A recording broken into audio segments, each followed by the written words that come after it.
सुजीत मुखर्जी सियालदह पश्चिम बंगाल का रहने वाला एक आदमी जो पिछले 8-9 साल से गुजरात के सूरत शहर में रह के साड़ी का बहुत बड़ा व्यापारी बन चुका था। उसकी इच्छा होती है कि मैं कोलकाता बंगाल में जाकर अपना एक बिजनेस शुरू करूं। तो वो साइट देखने के लिए अपने टीम के साथ कोलकाता पहुंच जाता है। उसके टीम में 20-25 आदमी थे।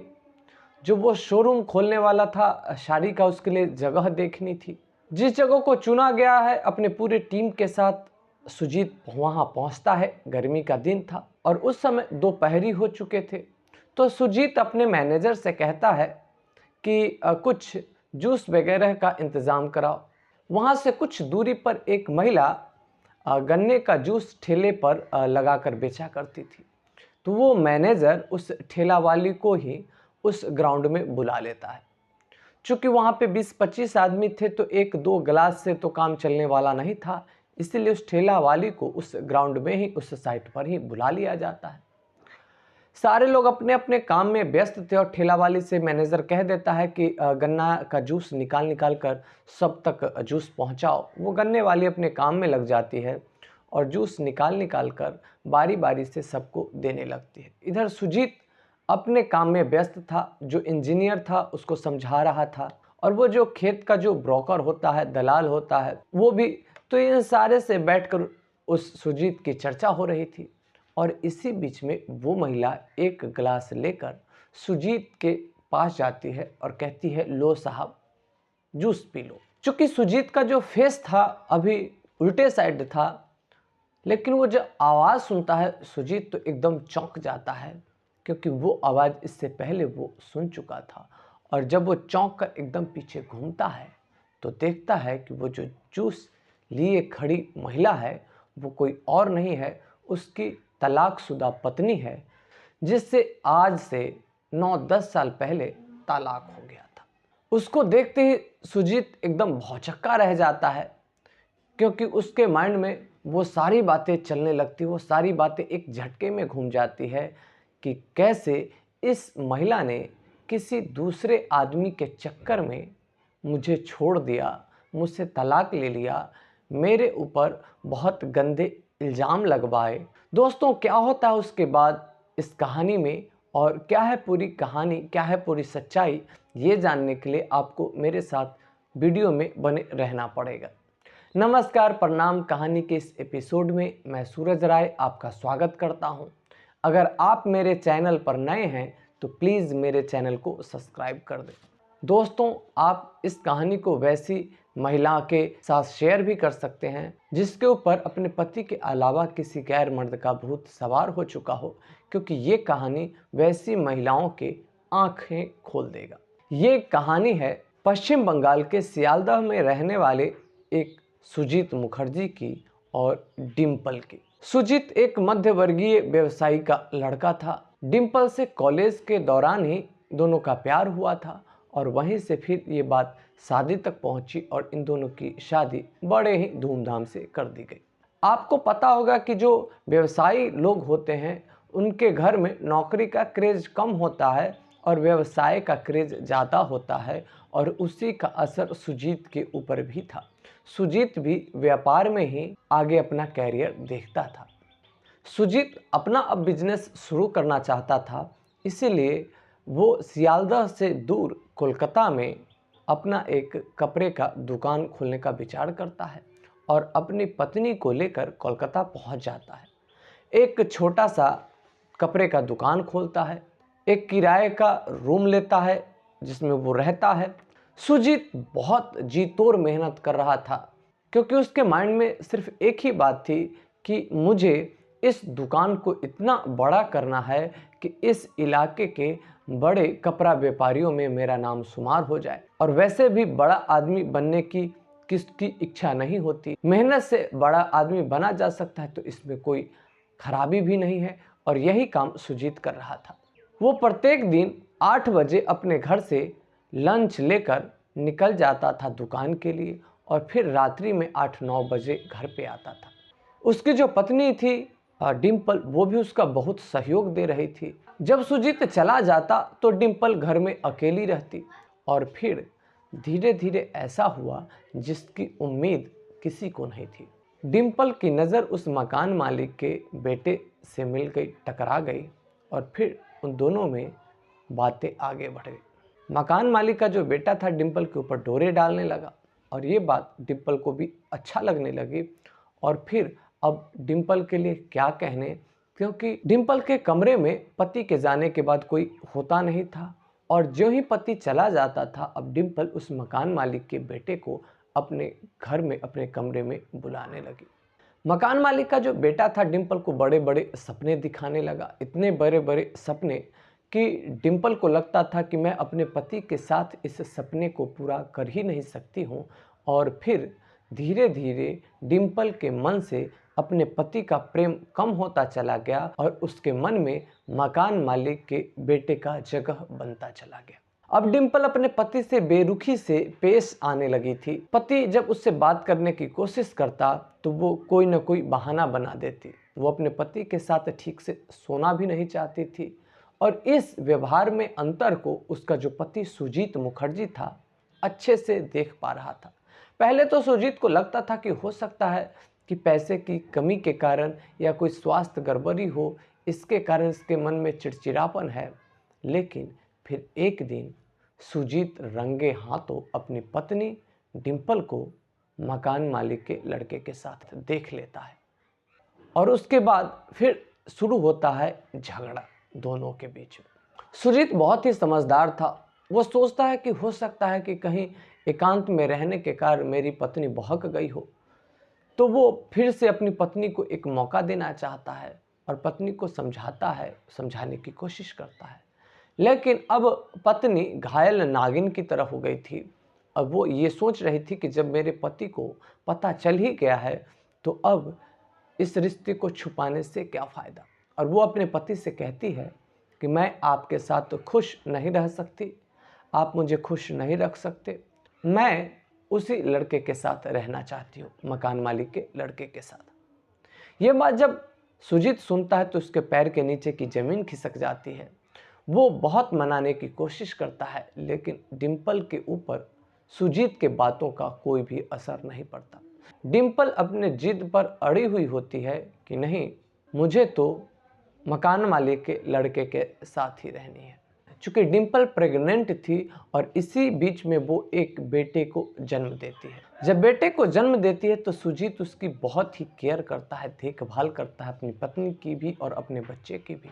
अब सुजीत को लगने लगा था कि उसकी जो पत्नी डिम्पल है उसका सब कुछ नॉर्मल हो गया है, वो अपनी पिछली बातों को भूल गई है, अब सब कुछ हमारे परिवार में ठीक होगा।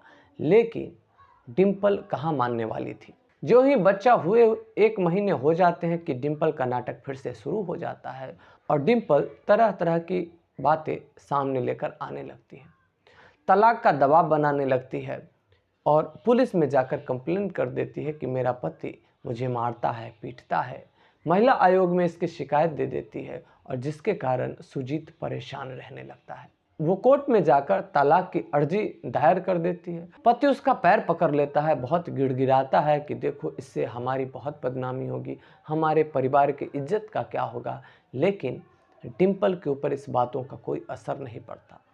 सच बात है कि अगर महिला निभाने पर आ जाए तो नमक रोटी खाकर भी निभा सकती है।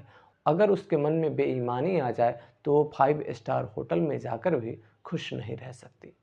अंत में कोर्ट का फैसला आता है कि 50 लाख रुपए सुजीत मुआवजे के तौर पर डिम्पल को देगा। वो 50 लाख देने में सुजीत का दुकान बिक जाता है। सुजीत की जो अपनी कुछ प्रॉपर्टी थी गांव में उसको बेचना पड़ता है, तब जाके 50 लाख वो दे पाता है और सुजीत सड़क पे आ जाता है। सुजीत कोर्ट में कहता है कि कम से कम मेरे बेटे को तो मुझे सौंप दिया जाए। तो कोर्ट में डिम्पल ये बात बताती है कि ये जो बच्चा है मेरे पति से नहीं है, ये बच्चा मेरे प्रेमी से है और इसीलिए इस बच्चे का बाप मेरा प्रेमी है, न कि ये, इसलिए मैं इसको नहीं दे सकती। और ये बात सुजीत के ऊपर बहुत बड़ी धक्का के रूप में लगता है। कोर्ट के हिसाब से सब कुछ हो जाता है, सब कुछ बेच बाच कर सुजीत डिम्पल को दे देता है और इधर डिम्पल उस मकान मालिक के बेटे के साथ ऐश मौज में लग जाती है। उसके बाद सुजीत कुछ दिन भटकने के बाद गुजरात के सूरत शहर में चला जाता है और वहाँ किसी तरीके से काम करते करते और फिर अपने मेहनत के दम पर, अपने काबिलियत के दम पर सूरत का एक बहुत बड़ा साड़ी का, कपड़े का व्यापारी बन जाता है। वो इतना बड़ा व्यापारी बन जाता है कि सूरत शहर में उसका नाम चलता है। फिर उसकी इच्छा होती है कि मैं अपने शहर कलकत्ता में जाकर एक साड़ी का शोरूम खोलूं। सूरत जाने के 7-8 साल बाद वो फिर से वापस लौटता है कोलकाता शहर में, और जब वो साइट देखने जाता है अपने मैनेजर के साथ, वहीं पर उसकी मुलाकात उसकी पत्नी से होती है जो गन्ने का जूस पिलाने के लिए आती है। सुजीत अपनी पत्नी को आज 9-10 साल बाद देख रहा था। सुजीत को ये उम्मीद ही नहीं थी कि उसकी पत्नी इस हालत में उसे दिखाई देगी। इन पिछले 8-9 साल में उसने पता लगाने की भी कोशिश नहीं की थी कि कहाँ है वो, कैसी है वो। उसे तो लगता था कि वो मकान मालिक के बेटे के साथ खुश होगी, लेकिन आज ये देखकर कि सड़क पर वो गन्ने का जूस बेच रही है, उसको एक झटका सा लगता है। लेकिन उसके मन में ऐसा भी लगता है कि जिसने जैसा किया उसका वो भुगतान कर रहा है। उसकी पत्नी जब उसको जूस पिलाने आई थी तो वो जूस को एकदम झटके से फेंक देता है और एकदम चिल्लाते हुए अपने मैनेजर से कहता है कि इस औरत को यहाँ से जल्दी से बाहर निकालो। इतने गुस्से में हो जाता है कि वहाँ पर मैनेजर और जितने भी उसके जो स्टाफ थे वो घबरा जाते हैं, क्योंकि आज तक किसी ने सुजीत को इस तरीके से गुस्सा करते हुए नहीं देखा था। सुजीत बहुत ही शांत किस्म का आदमी था। तो स्टाफ वगैरह उस महिला को कहते हैं कि आप यहाँ से चले जाइए। स्टाफ अभी तक कुछ नहीं समझ पाया था कि इस महिला के ऊपर साहब जो है क्यों गुस्सा है। महिला को बाहर जब किया जा रहा था तो महिला स्टाफ से कहती है कि प्लीज़ मुझे एक बार उनसे एकांत में बात करनी है, आप उनसे कहो कि प्लीज़ 1 मिनट के लिए एकांत में बात कर लें। बहुत अनुनय विनय करती है तो स्टाफ जाकर सुजीत से कहता है कि सर वो बहुत रिक्वेस्ट कर रही है, आपसे 1 मिनट एकांत में मिलना चाहती है। सुजीत का तो मन खट्टा हो चुका था, वो नहीं मिलना चाहता था, लेकिन फिर भी सोचा चलो 1 मिनट मिल लेते हैं, और उसको एकांत में बुलाया जाता है। जब एकांत में डिम्पल पहुंचती है कि पहुंचते ही सुजीत का पैर पकड़ लेती है, रोने लगती है और कहती है कि गलती हर एक इंसान से होती है, मैं भी एक इंसान हूँ, मुझसे भी गलती हो गई, मुझे माफ़ कर दो, आज के बाद मुझसे ऐसी गलती नहीं होगी, आप मुझे वापस बुला लो। तब सुजीत उसे कहता है कि वापस उसे बुलाया जाता है जिससे भगाया गया हो। मैंने तुझे भगाया नहीं है, तू तो खुद भागी है।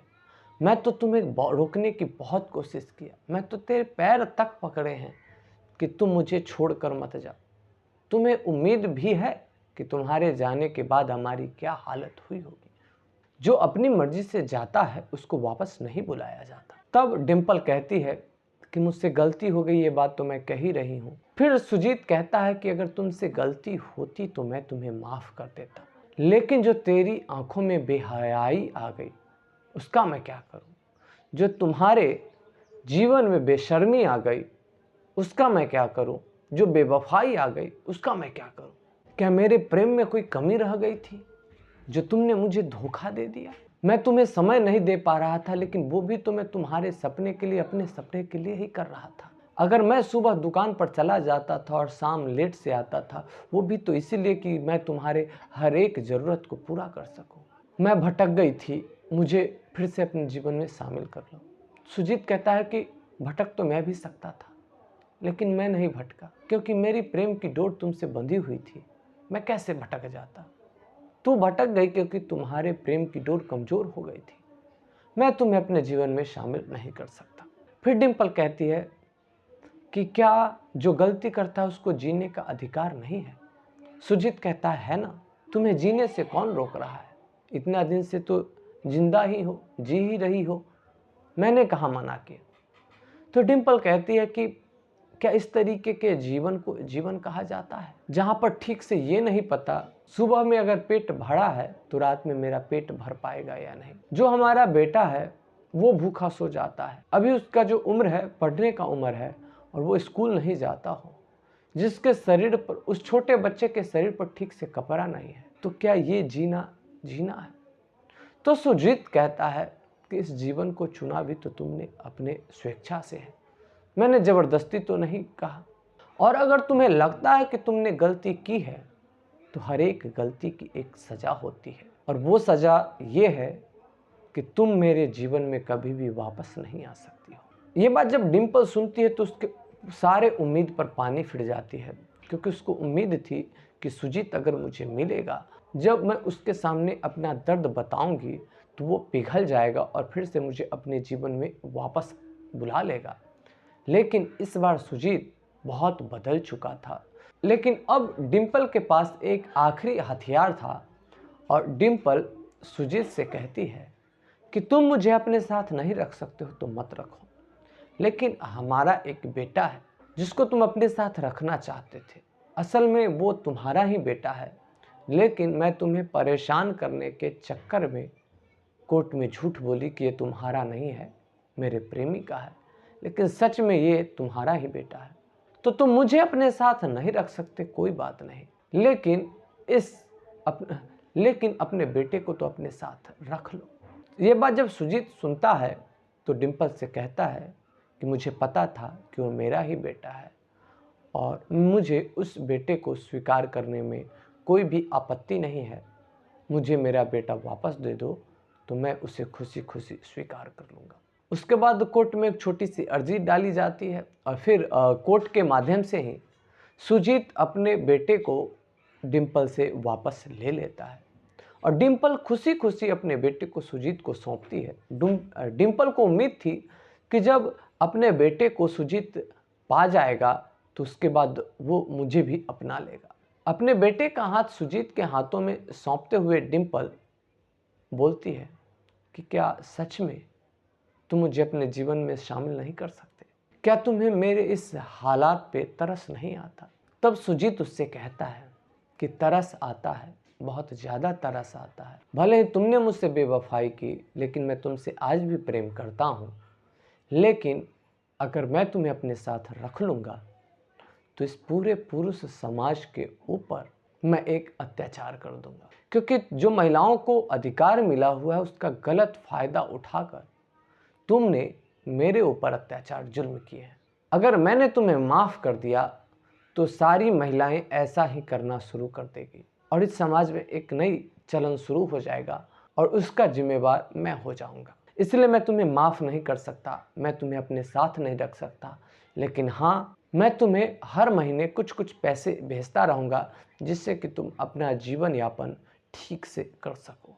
और उसके बाद सुजीत अपने बेटे को लेकर गुजरात के सूरत शहर में लौट जाता है, और डिम्पल अपने किए पर पछताती रहती है। दोस्तों, कैसी लगी आपको ये कहानी, आप हमें कमेंट करके ज़रूर बताइएगा। जब भी कमेंट करें तो कमेंट में आप अपना नाम, अपना शहर अवश्य लिखें। आपने मेरी वीडियो को अंत तक देखा, इसके लिए आपका शुक्रिया, और मिलते हैं अगली वीडियो में। तब तक के लिए लेते हैं आपसे विदा।